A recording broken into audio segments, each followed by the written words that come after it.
পরে আমরা সবাই নিচে নেমে আসি। নিচে নেমে আসার পর দেখি কিছু শিক্ষার্থী যারা বহিরাগত ছিল, অনেকের অনার্স কমপ্লিট হয়ে গেছে, তারা ভিতরে ঢুকে রাঙা লিড দিতেছে। রাঙার লিডের মাধ্যমে অনেক আরও রানিং স্টুডেন্টও ছিল, তারা সবাই মিলে এখানে স্লোগান দিতেছে, অকথ্য ভাষায় গালিগালাজ করতেছে, তারপরে ভাঙাচোরাও করছে। এই যে এখানে একটা আমি ভাঙতে দেখছি নিজের স্বচক্ষে, সিসি ক্যামেরা ফুটেজ দেখা যাবে। পরে অনেক বোনও ছিল আমাদের সাথে, অনেক জুনিয়র ছিল। পরে অবস্থা দেখে আমরা থামাতে যাই, বাধা দেই। বাধা দেওয়ার ফলে পরে ওনারা আমাদের উপরে আক্রমণ করে। আক্রমণের ফলে আমিও ইনজিউর্ড হই, আমার আরও ভাই ছিল যারা, ওনারা অনেক ইনজিউর্ড হয়, হসপিটালে ভর্তি আছে।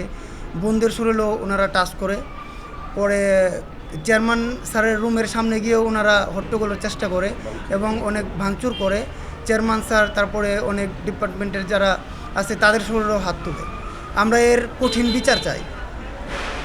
আমরা এই জায়গায় শিক্ষার্থী, রানিং স্টুডেন্ট যারা আছি, এই বিগত দিনেও এই রাঙা এই অবস্থা সৃষ্টি করছে।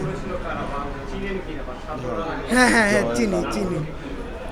রাঙা, জয়, মেহেদি, তামিম, সৌরভ, শুভ, এক্সও আছে এখানে, আপনার রানিং স্টুডেন্টও আছে। মানে যারা রানিং স্টুডেন্ট তাদের কার্ড ওনারা নিচে ফেলে দিছে উপর থেকে, পরে ওইটা পাঞ্চ করে ভিতরে ঢুকছে।